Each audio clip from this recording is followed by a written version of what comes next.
kicking this off with I think the little organic conversation that you had with Krish that led us down this path. So, Asher, I'd love to know your personal story and eventually what led you to create Partnership Leaders and how it's evolved from its inception to where it is today. Yeah, sweet. Well, first of all, thanks for having me on the show, which is great. And thank you for all the work you're doing to elevate partnerships, which is also great. Uh, the way partnership leaders started, and I can actually go back a little bit further, right? So I'm originally from Pakistan, and then I moved to the US in 2001 to finish a computer science degree. And then right after that, I went to go to and joined a startup and I just couldn't stand sitting in front of a computer for 8 hours and just coding. And so I asked if I could help the sales team out, and they said they needed a demo person, so I became the demo person. And then one day, one of the sales reps was out on vacation, so I got on a call to demo for someone, and I just asked them if they would be interested in buying today, because I'm like, what would be the harm in asking the question if somebody wants to buy today? And they said, okay, if you can get this whole deal structured and done, we'll buy it today. And that was the largest deal that the company did, and then at that from there, I just never looked back. And then across a couple of other companies. I realized that sales could only go so far because it's very labor intensive. So you need both talent and technology to scale a direct sales function. But the partnerships team could provide leverage to a business, and that leverage is actually very efficient, right? And if you can get it to work well, it creates a moat. It helps you go into new markets. It helps just scale a business beyond what a direct sales teams could do. And so I started unpacking what partnerships could be and could look like. And obviously, I started off as a channel salesperson and then moved into strategic partnerships after that. But the key thing that was core to my entire journey was there were no like solid, amazing, modern resources for people that wanted to understand how to do technology partnerships. And if you all look back, there's tons of content written about channel sales and channel marketing. But if you think about technology partnerships, which is where products get to connect with each other, workflows get built, the value proposition that two products have gets delivered to a customer, there was no place that brought these technology partner professionals together. And interestingly, that is also where large business development deals get done, right? I mean, think about OpenAI and Microsoft spending billions of dollars. That's a strategic partnership, right? It's actually a technology partnership. It's not a go-to-market partnership because OpenAI has its own go-to-market team, and Microsoft has its own go-to-market team that the Copilot team product is being sold through, right? And so I'll pause for a sec, but I just wanted to first frame the problem, and then we can go into how at least how we try to solve it. But there was no place for modern technology partnership professionals to understand how they go from rep to exec. That's cool. And Asher, asking this as somebody who just recently started, right? Yeah. What was the original idea and what we have today, what you have created today, are they the Yeah. same or has it evolved several times over the last few years? Yeah, totally. So partnership leaders originally started in 2018, and it started off as a hobby project, and primarily because I said, let's get I had this thought of getting 50 of the top partnership professionals in the world together. Because my hypothesis was if we got all those people together, that's a pretty powerful group. And you can technically get an introduction to anyone if you can get that group together, right? And then I met Chris at Dreamforce. And then I was talking with him about the same thing, and Chris was like, "Hey, I've been also thinking about the same thing. And, why don't I get an email going with about a few people on it, and they're all leaders, and let's just get something going, right?" And then Chris sent this email out to about 13 people, and these are all senior partnership leaders, and half of them competed with each other, by the way. But they all came together because there was a need in the marketplace to get a group going, which would get together, discuss best practices, learn from each other's lessons, and just share the playbooks that are working for them. And then that's how we started. And then in 3 months, we started moving this email chain into a Slack environment because email wasn't really good to have like multimedia conversations. You can't share pictures, you can't share videos, you can't share anything, right? And so in 3 months, we had 900 people in this group because people told other people, and then our whole policy was you can't get into this club if you don't know somebody else, kind of like Fight Club, right?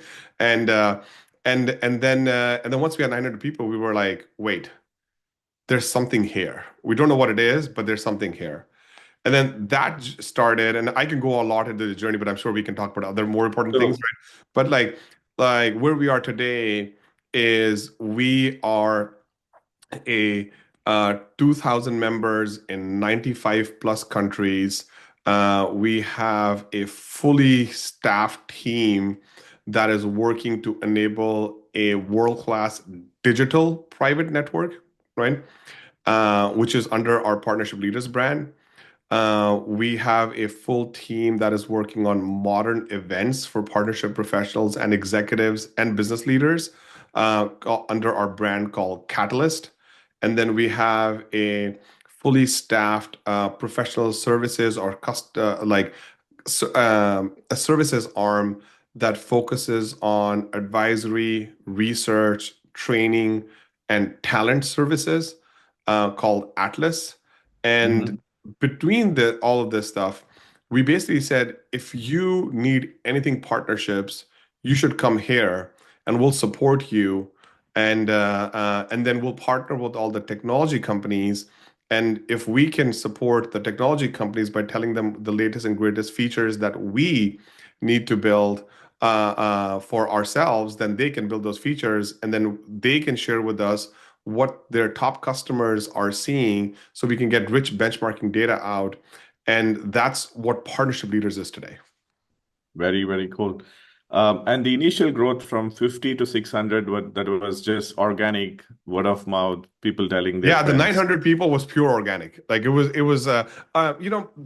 every startup's journey, there is some macro event that accelerates it, right? And for us, it was COVID because COVID hit. Okay.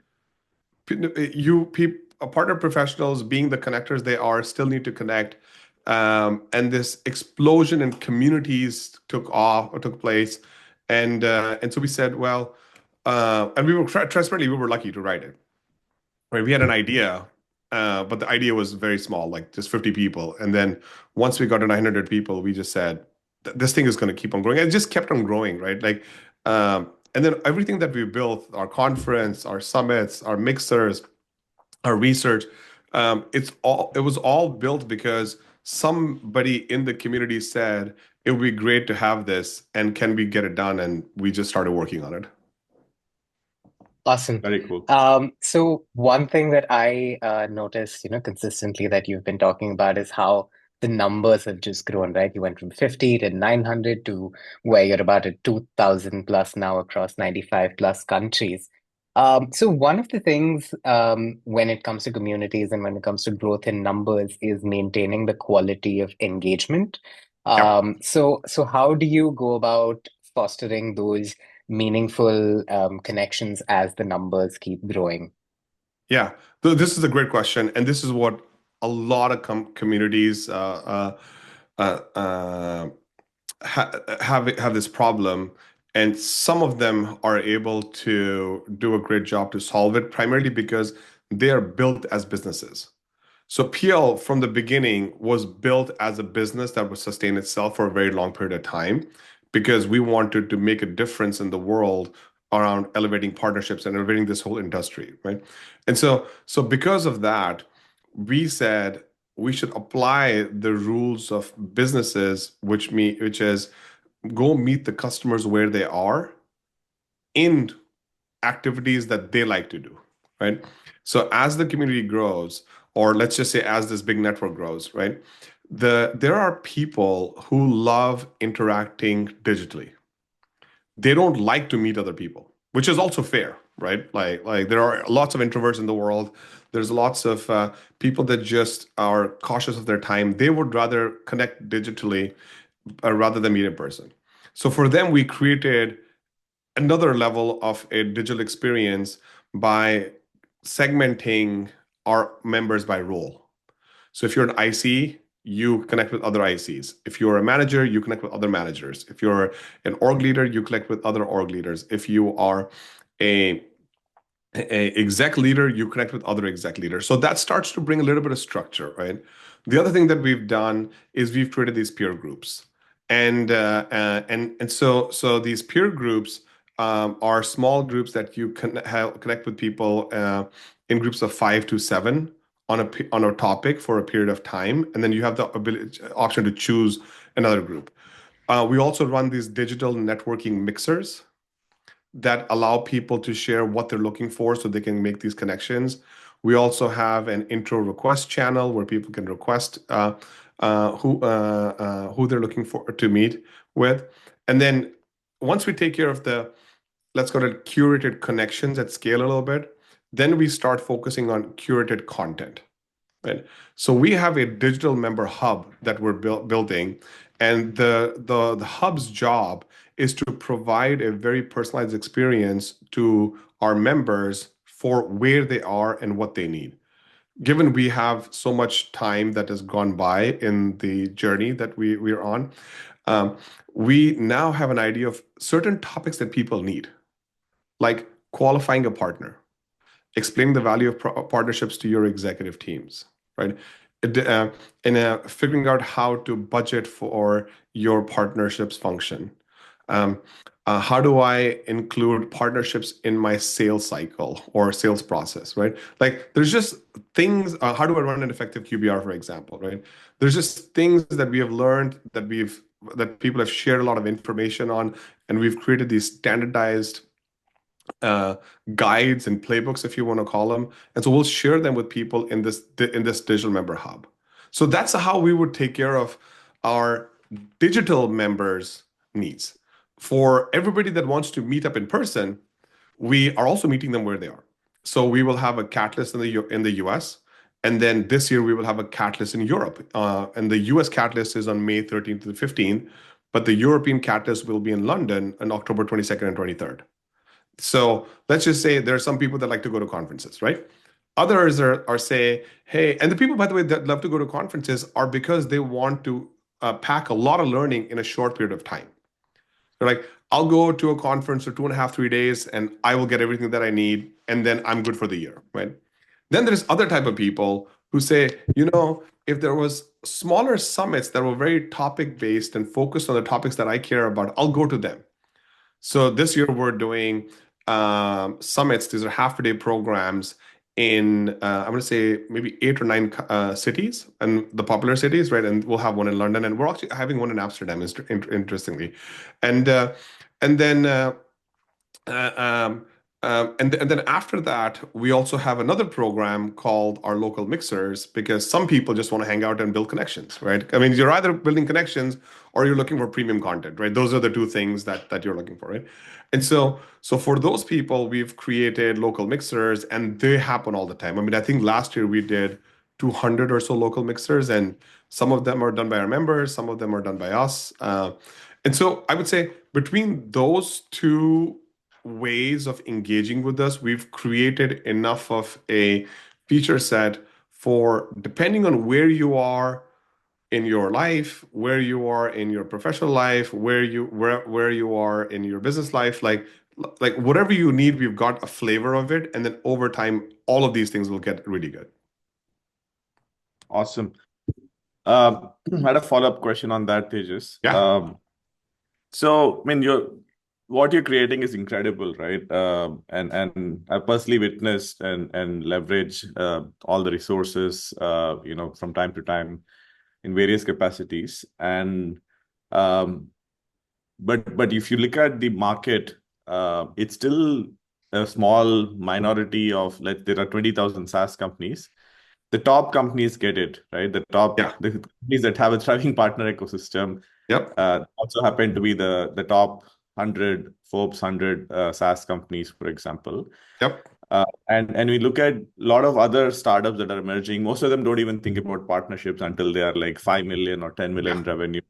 And then they start to build this function, and then they hire and fire people, and they expect instant results and so on, right? Yeah. What do you think about that? Is there something, do you see that changing given like the macroeconomics, inbound getting more expensive, outbound getting harder, abuse of all the different outreach tools and techniques?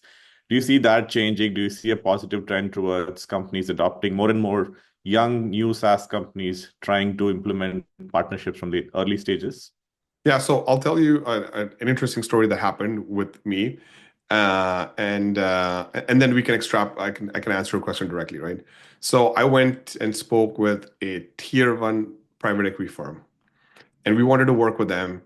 And 18 of their 88 companies are in partnership leaders today. And I said, hey, what percentage of your companies do partnerships? And they were like, about 20, 25, 27% of those companies. And I'm like, okay, sounds cool. And then I said, what percentage of your companies do integrations to deliver on your value, on their value prop? And there were like 95% of them. So then like, well, 95% of your companies do partnerships then, right? So the reason why I tell the story is because we have for a very long time in the business world thought of partnerships as just a channel, right? But we have not explained the economics of partnerships to business leaders in a way that they would understand it, right? And this is why I keep saying this. There was very few places that had modern partnerships as a focus, right? There was lots of places that focused on client server relationships and all the partnerships that took place in that world. And so we have to explain to people how partnerships are built, how partnerships are distributed, how partnerships are consumed, all right? And like the build thing would be how do you do co-building with companies? The distribution thing would be you could have this referral, reseller, OEM, like n number of things, right? The consumption of partnerships could be through app exchanges or marketplaces and stuff like that, right? And so what we are trying to do to solve this problem is we are now this year going to focus on business leaders, meaning founders and CEOs who were already, by the way, like starting to like connect with PL just because of the macro environment. But we also are going to support sales, marketing, and product leaders to help them understand how to build world-class partnerships and which stage that they should start including it, right? Now, the statement you made actually has a nuance to it because if you are a startup partnership leader going in and running a playbook and finding success and still getting fired is something that happens with sales and marketing leaders as well, right? So it's not that the partnership leader was at fault. There are a number of things that happen inside of a business that you just can't explain all the time. And lots of it has been written. And now that I've been in this role for a couple of years, I've actually interviewed a number of people to understand like, hey, sometimes people just don't have capital to support another person. And so their only way to stay alive is to have a direct sales team and figure out the next 18 months. Sometimes they don't have a roadmap. They don't have room on their roadmap, product roadmap for partnerships. And then you have a person who's taking time to build these relationships versus they could replace that person with two engineers and then still create a room on the roadmap and then go hire that person, right? So there's like a number of things that happen in early stage startups that I believe someone who is sensibly taking the role understands that risk and that's fine, right? So, but the real thing is how do we influence boards and CEOs and founders to understand how to build meaningful partnerships? And really, for them, the decision is simple. They have to figure out which ecosystem they're going to be a part of. Because today you have to deploy on Google Cloud, Microsoft Azure, or AWS, right? Or tomorrow you'll have Oracle Cloud, you'll have Alibaba Cloud. You're going to have to deploy on ServiceNow, Snowflake, Databricks, like all these, right? So this decision of which ecosystem you're going to center in, because all of those ecosystems also have gravity now, right, to find customers, becomes a very important decision, which could lead to partnerships, but it's actually about company building first. So it's a little bit more about business strategy than anything else. And because if your competitor is already deep with Snowflake, and you're also going to try to go deep with Snowflake, you better have a really good differentiation in your value proposition to be able to get Snowflake's attention. What we were essentially talking about was the monetization of the community, how and Yeah. why that happened, and what is that tipping point for someone to essentially become a paying member. And Yep. continuing on that theme, what's the biggest success story that you have seen come out of the PL community? Permission network. Okay, yeah, sweet. So the reason why we went paid is because we needed resources to amplify the stories of these technology partner professionals and executives, right? And if you look back, even today, there are lots of outlets for channel chiefs to get recognized and amplified and evangelized, and there's lots of outlets that tell their stories, but there's very few places, I would say hardly anyone, that does a great job of this. And I may be biased on this one, that tells a story of this role called the chief partner officer, or people that want to own both the go-to-market side of partnerships and the product side of partnerships.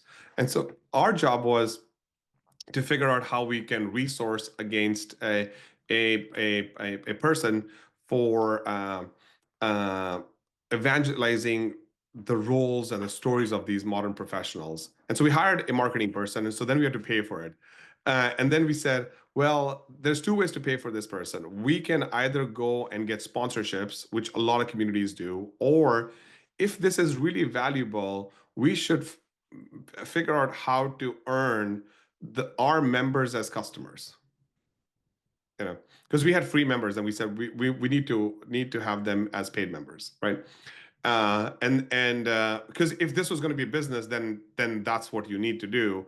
So in your business, you have two choices. You can go run a sponsored model, or you can run now, from my past, I have seen lots of communities, and especially partner communities, that have gone and utilized sponsorship dollars and gone and worked with like the Microsofts of the world for sponsor dollars. Now, the thing is that when you are in that type of a world, you are really a agency for the people who are sponsoring you. And you basically become a marketing agency or a customer success agency, or whichever way you look at it, right? And I think there's some value in that, but you can't build something long term in that model, because your customer is a marketing team, and marketing budgets can get slashed anytime, and then you can be SOL, right? And so we said, let's build something the right way and figure out how to earn these partner professionals and executives as customers, and take take a good number of years to do it, right? Like, I mean, we're on a 20-year journey, basically, right? And so um, so that was the reason why we started to monetize. It was actually pretty interesting, because we went from 900 free members to 200 paid members in 2 weeks, which was interesting to see. And then over time, we kind of got those members back.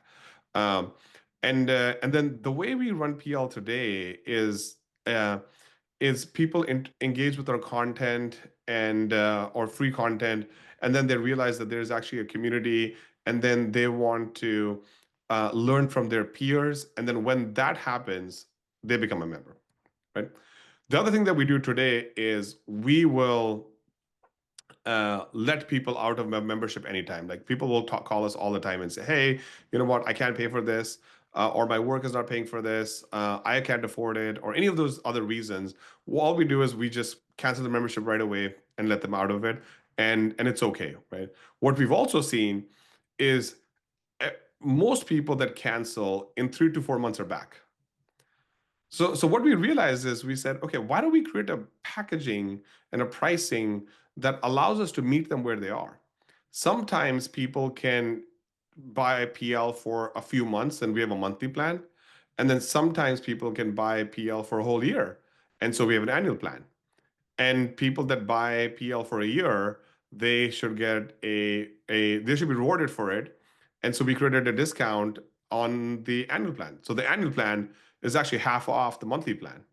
Mm-hmm. And so it's a pretty decent way of well, it's a pretty aggressive, I would say, offer, but also uh, it allows us to continue to resource and build, because if we want to elevate partnerships in the world, we need to hire some quality resources that allow us to go build.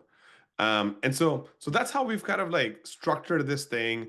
From time to time, you'll hear all kinds of things about like some members are here, and then some members are there, and then some members are moving out, and some members are moving in. And these are all the things that happen in a community, right? And they happen, by the way, in our personal lives as well. Sometimes you're like, hey, I want to go learn golf, and so I'll join a golf club. And then 3 months later, you're like, I'm bored. I just want to go do skiing. And so then you go to do skiing. And then 5 months later, you're like, I'm just going to join a reading club, you know?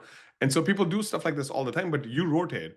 And if you have, as a business, enough of an audience, you'll always continue to grow, because at the end of the day, most people, I would say, want to progress in their careers.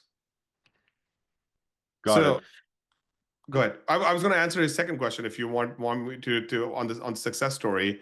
On the success stories, that we've had a number of people go from not knowing what partnerships is to learning how to be a industry best in class partner professional. We've had people that were on performance plans that came off performance plans. We have people that were people leaders that wanted to become org leaders and VPs and stuff that they become that. We've supported placing people in companies where they could become a chief partner officer or equivalent. And over time, what we've done is we've spanned the market. So we work in SMB land, in mid-market land, and in enterprise land. And it's a very hard thing to do, but because partnership scales across the segments, we're able to do that pretty effectively. Got it. You touched upon pricing and packaging. How did you arrive at the price, like the willingness to pay? Did you Yeah, go to like good old calls to understand, give me a number, what's the yeah, number I'm comfortable with? yeah, yeah. There's actually a fundamental answer to that. As founders, we always say, what would we be comfortable paying? Mm-hmm, And mm-hmm, if we wouldn't pay for it, why would we expect other people to pay for it? mm-hmm. And that always becomes the last answer. Before that, yes, we do But like, um, but isn't there a bias because you're building it, you think it's very valuable, yeah. but We're what all, do we're also as founders very cheap. So, or maybe frugal is the right word for it. But let's go with cheap. yeah. I mean, we have like values inside of our company, and one of the values is actually frugal. And Yeah. and so we're also like thinking like, okay, well, if we and it's a fair point, by the way, Krish, that like you have founder bias, but we're also very, very frugal. Mhm. Outside of that, yeah, we are sensitive to like uh how much can somebody pay by themselves? Because there was a point where 50 or 60% of people in PL were paying out of pocket.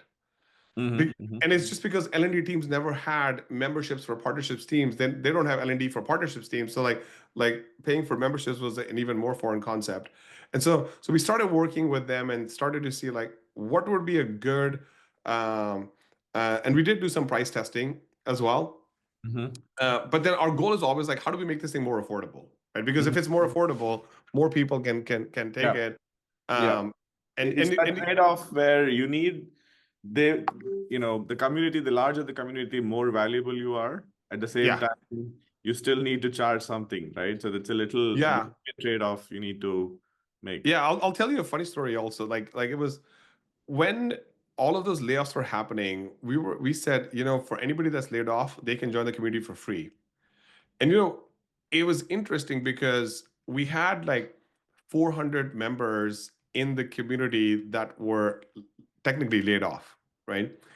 And then what we did is we ran some analysis on them, and I want to say like 200 of them or 200 and something of them actually did not opted out of emails from us. So then we Mm. were like, what are these people doing? And so then we made the decision of just like nixing the program. We basically nixed the program and we were like, hey, all of you people, we have a job board that's free. You go utilize that, right? Because we care for you. But the minute we made that move, our existing members were like, thank God you made this move because we are paying, like we are doing everything that we can to support you. And so we don't want anybody to have free access to this thing, right? And so there was all these things that happened in the last 4 or 5 years Yeah, that have allowed us to just kind of create a simple program that just scales with people's needs. very, very interesting. Tejas, Ashika, do you have a question? Do you want to chime in at any point? I don't want these two guys to like hog the mic, you know. I was going to DM her, Ashika. I think you should ask a question or two. Yeah. Yeah, Thanks for doing that. Sure. No, I am curious about, I mean, that would be entirely off topic, but sure. we're in the world of AI right now. Yeah, And what is your take with the yeah, advent of AI in partnerships, especially in the role of a partner manager? yeah. Um, what do you think? And based of your conversations with, all the leaders out there, just wanted to understand your take. Yeah, no, it's a valid point. So there's two trains of thought, right, out of the marketplace, right? One is like, what does AI do to the program, right? And then what does AI do for the partner managers? Right? So Mhm. because like in the world we live in, we have like people and we have programs, right? And there is an AI angle to both of them. The one that I have that is being debated right now is can an AI bot or an agent be smart enough to uh, I would say short of replacing a partner manager, could that person assist the partner manager to become even more efficient? Because partner teams are leveraged teams. They're small anyway. So they don't have like hundreds and thousands of people, right? So the goal is like, how do I make the person that's already in the role more efficient? And then I've heard this theory go all the way to, well, the agents will just talk themselves and do partnerships and we won't need people. And I'm like, we're like very far away from that world, right? If at all. Um, and then on the program side, I do believe that like if we were to take advantage of like some of the tools, the AI tools that go-to-market teams use, like the sales and marketing teams use, like you do support through an AI chatbot, right? You do enablement through an AI chat, an agent. You do value proposition testing through an AI chatbot. Like there's all these use cases now that you can do. You can do an MVP for an integration through a chatbot, right? You can do propensity to do partner analysis through an agent, right? So like these programmatic things, I feel like are even more exciting because these are the things that like partner managers or partner leaders are sitting and then they're working on versus actually doing revenue generating activities. So I'm like, let's just go automate all the admin stuff and Mhm. then free up people's time to actually go work on like new business models, new commercial models, understanding risk in partnerships, understanding governance, understanding how data partnerships would work and all these things, right? These are things that have to be figured out. And I don't think an AI agent will actually figure them out. They may give you a framework though. Makes sense. Thank you. Thanks, Asher. Um, while we Go ahead. I mean, if you have another question, I'm happy to answer another question too. again on the similar on similar lines, Christian, do you have other questions on AI agents or the future of AI in partnerships before? I think that was Uh, my so if there's something wider to go on that, I'm happy to listen. I'm all ears. But yeah, Krish, if anything specific, go for it. Otherwise, Not on AI, but you must be having like a ringside view to so many partner programs. What differentiates like a great partner program from a normal run-of-the-mill partner program? Yeah. So if you look back at the last 24 to 36 months, right? Partner programs have gone from tier-based to points-based, right? So now this is interesting, right? So then you're like, okay, well, what is actually happening? And what's really happening is and I feel like this happened way before too. I guess it's just becoming popular again, where companies are saying, "Hey, we want to incentivize our partners on the activities that they perform. And we want to track those activities because in a consumption world, we can actually see much better because of telemetry data, like the actions that a partner took, right? Mhm. So, for example, if someone did training for an account and usage and consumption went up, then you can attribute that consumption increase to that training, right? If a new workload was added into an account, it probably was because somebody had certification or they needed certification to then go explain to the customer why they should move this on-premise workload into the cloud.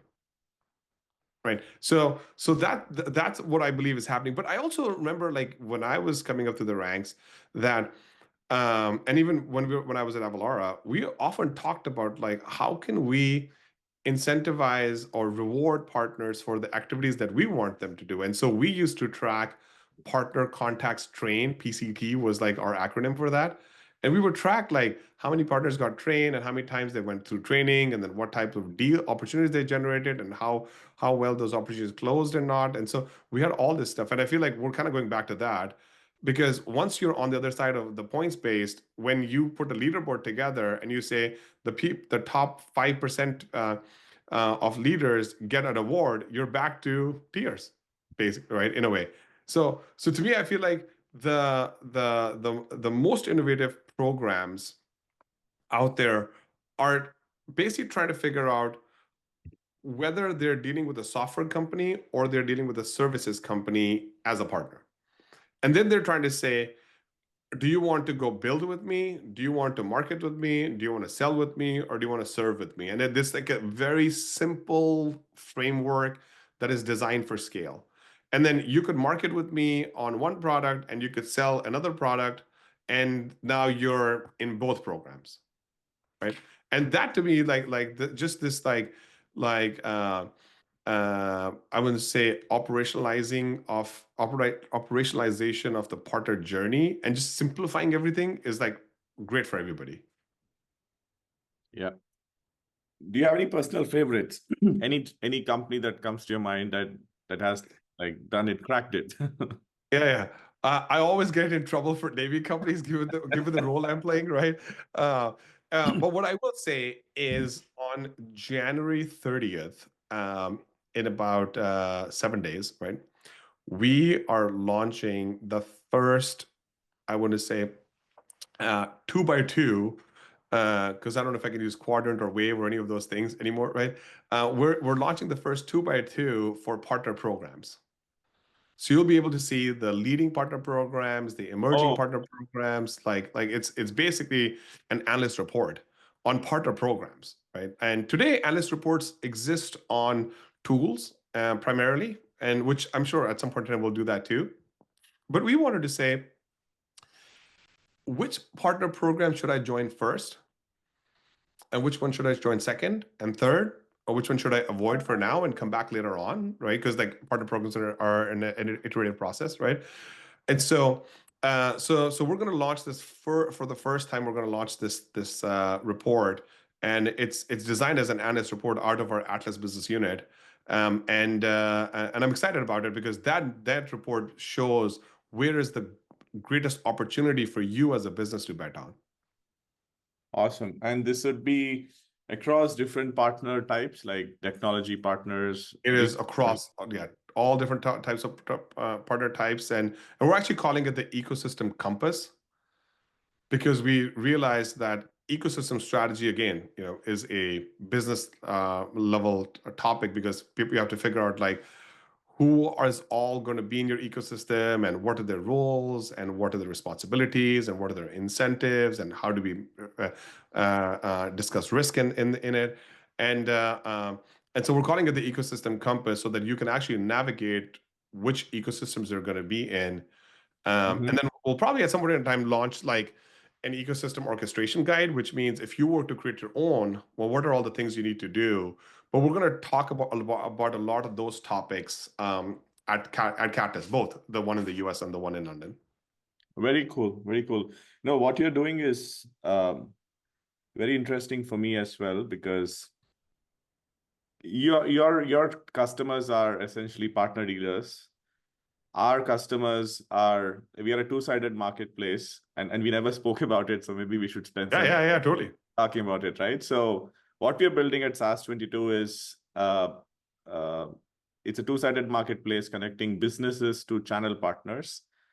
So I would say one of the first partner-led services marketplace, right? So Yeah, think of it as G2 or Capterra Software Advice on one side, yeah. and a partner stack or any partner portal on the other side, right? So Yeah, totally. we're building a buyer portal that helps companies identify the right SaaS product, or need only finding a new product, could be any service requirement, software solutions requirement they have, Yeah. and then matching them with the right provider of the services. Yeah. And so, yes, we are building the buyer community as well as the channel partner community. You must have seen from our LinkedIn post, we do these. Yeah, totally. Totally. Yeah, that's great. Yeah. So I think what you're building, the 2x2, would be very interesting for the partner community we have. I think it's a great opportunity for us to partner with PL. Yeah, totally. Yeah. So very cool. Yeah, and I'm excited about the stuff that you're building, because if you can bring these two audiences together and really show business leaders who are the accounts, right? Like, because it's going to be easy once we put this guide out, like which platform ecosystem you should join. But then once you're in that platform ecosystem, who do you go talk to first? After, like, let's say you talk to ServiceNow, right? Like who do you go talk to inside of ServiceNow? And there's a number of services companies, and people will always go and say, let's go to Deloitte, PwC, EY, Accenture, and stuff. But for a startup to go and do a deal with one of those is like an act of God, right? And so there's just no way, right? And because it's so risky for those large companies who are all about mitigating risk, right?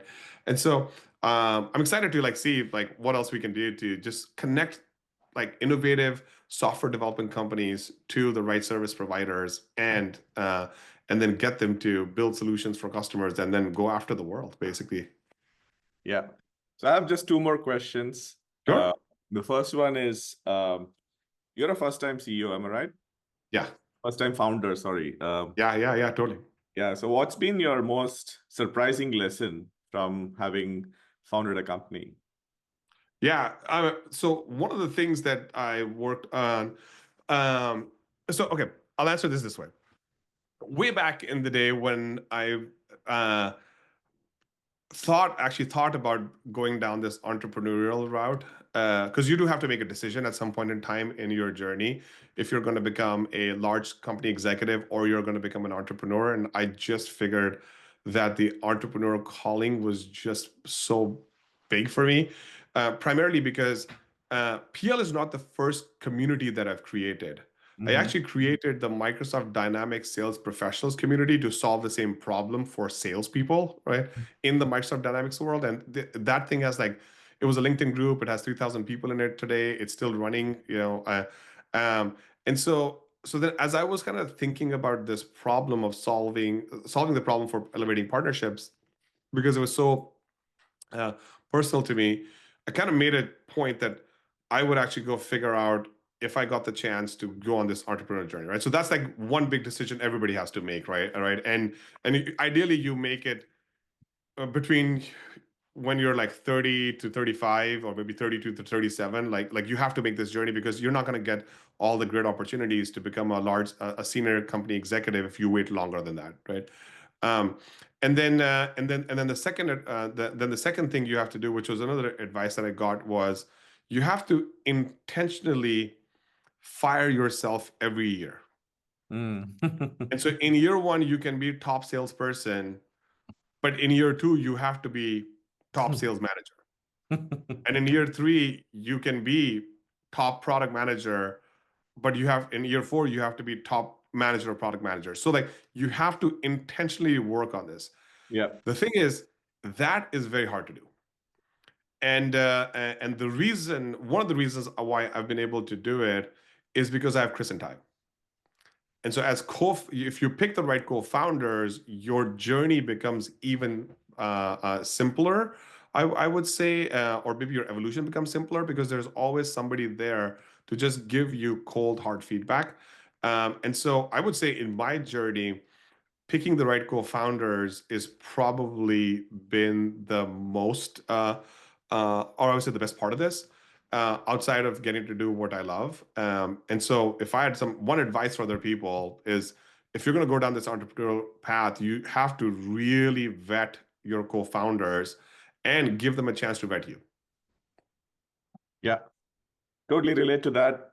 And blessed with a very solid founding team. Yeah. So early team, founding team, Ashika, Tejas, and Barry, who's not in the call. And I think Ashika realizes why I'm disappearing from some of the sales calls lately.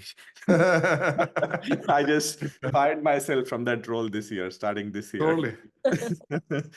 So one last question. Yeah. If you had a magic wand and you could change one thing about the partnerships, the way they are today, what would that be? Yeah, if there was one thing I could change about the partnerships world is this notion that like people who haven't been successful in other functions end up in partnerships. Because I feel like that is extremely annoying because there's a lot of really good people that are building amazing partner programs. You wouldn't be able to survive in a modern partnership environment based on all the pressures of the world if you were not good, right? Which also there's like not good people in every function, right? So, but if I could just change this perception, I feel like then at least the world starts viewing partner professionals as enterprise leaders, which a number of them are, but you would be able to see a lot more of them. And just so that we can end on a stat, right? There's about 1,000 chief partner officers now in the world. There's 10,000 chief business officers that do have some level of platform responsibility. So you've got basically 11,000 chief partner officers or equivalents, right? With like actual legit C-suite roles, right? And then you have 5,500 chief customer officers. I'm just going by LinkedIn. You have, I would say, 17,000 CROs, and you have, I think, 75,000 CMOs. And so, like this whole notion of like who reports to whom, et cetera, I think is like a bogus, like waste of time topic. What is important is like these partnership leaders have an opportunity to get involved in business strategy and ecosystem strategy, which a number of other senior leaders are already doing. And that is an amazing path because a lot of those roles pay 7 figures. Yeah. Incredible. Asher, thank you so much. I think we got more than what we were expecting. I think Cool. you said so many nitty-gritties. I think I should go back and watch the recording. But also, thank you for all the work you're doing to elevate partnerships.